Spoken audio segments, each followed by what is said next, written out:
On this Brad's Big Adventures, we're making beer with the Huss Brewing Company.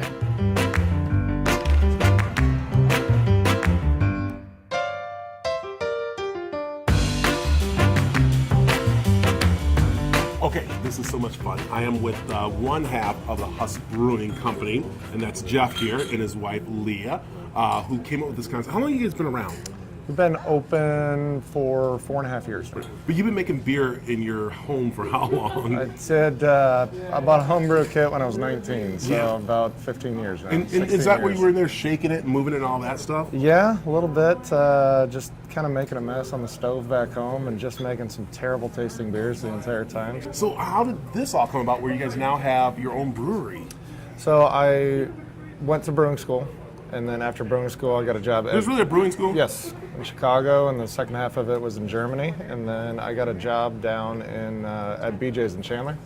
I was the head brewer there for 7 years, and then we split off and started this. Chicago brewing school, then Germany. So you have a degree in brewing beer. Correct. What do you know how many people right now who are like sitting at home are going, a degree? I sit here and do this all day. Yeah. So what's a degree in brewing?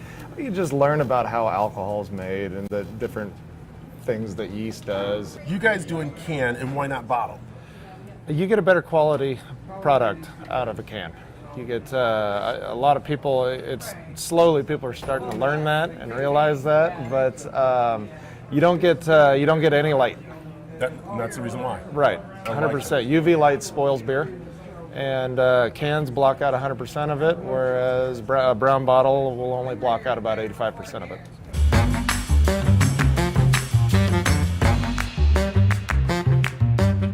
Kenny!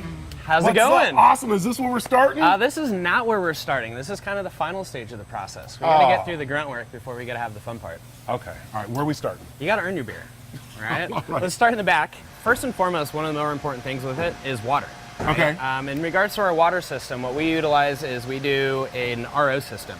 So we pretty much strip the water of everything, and as we get into the brewing process, we actually mix things back in based on what kind of beer we're making for the day. So it's not like at home I see these people doing all this thing. This is like a real science that you got to do. Well, yeah, I mean, when you're at home and you're doing that, you're dealing with about 5 gallons where you can pick it up and shake it. I would love to actually see you pick one of those up and shake it, but I mean, we have pumps to help out with that. I'm not going to say anything, but I could. A 5-hour process, start to finish with the day. To have a drink of beer? Oh yeah, that's why the beer is so much better at the end of it, because you just put 5 hours worth of work in.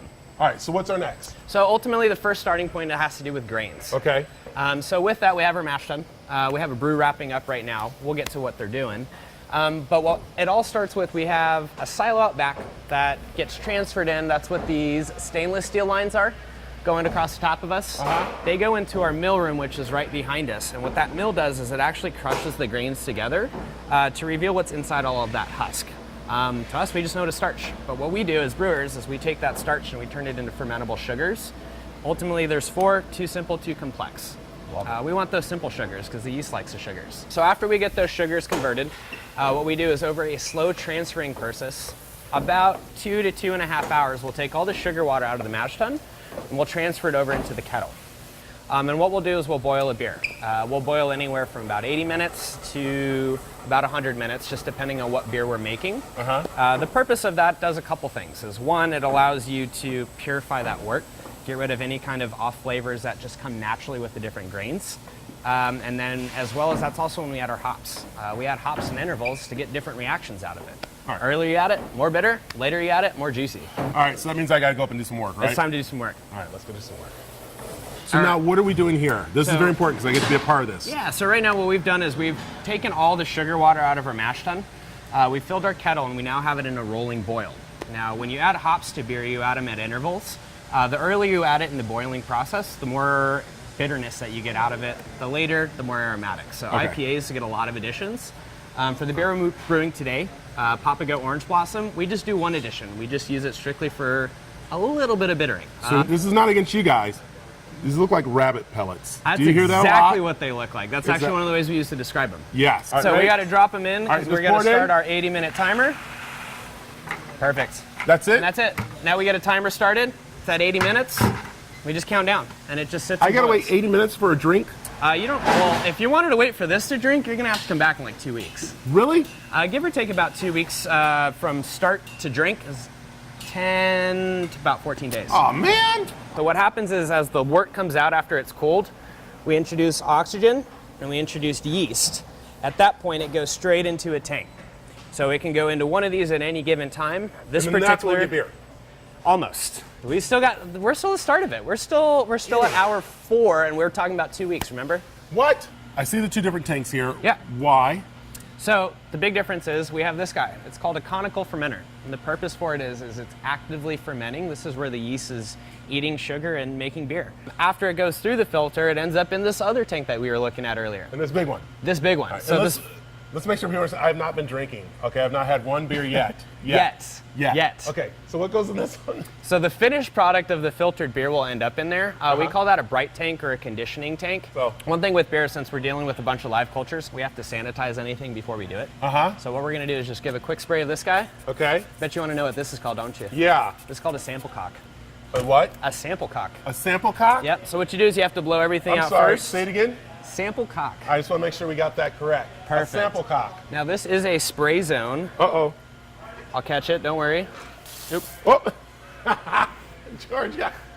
He doesn't mind a little And beer's beer coming bath. out. We got to flush out all that sanitizer we use, so we can just pour. Now, are you supposed to tip your glass when you do beer? You do. So what happens is by agitating it too much, you release CO2. It's called breakout. Yeah. So the layman's, I didn't know that till beerware. Layman's is you just call that a big head, right? Right. But in reality, that's a bunch of CO2 releasing from the liquid. So It's not wait, the best what did you for just that. say that you said this was what again? What's this called? It's called a sample cock. Okay, a sample cock, and what came out of it? We had some foamy beer Which is called a called Big Breakout. head? Big head. Yeah, okay. we've got so some I just big want to head. make sure sample cock and big head. Don't get mad at me, parents. Your kids are learning something. This beer was filtered about 2 hours ago. Oh, so this is brand new. This is fresh. George, you want some? Too bad. So that's about as fresh as beer is going to get, by the way. Ooh, that's good. And what's this one? That is our Scottsdale Blonde. Love it. You guys. I'd share the orange blossom we were making today, but we just did a canning run on that earlier, so it's not much left in the tank. Anything left in the tank. But is there actually. in the cans? We've got some cans that we can grab on the way out. Oh yeah, we're going to.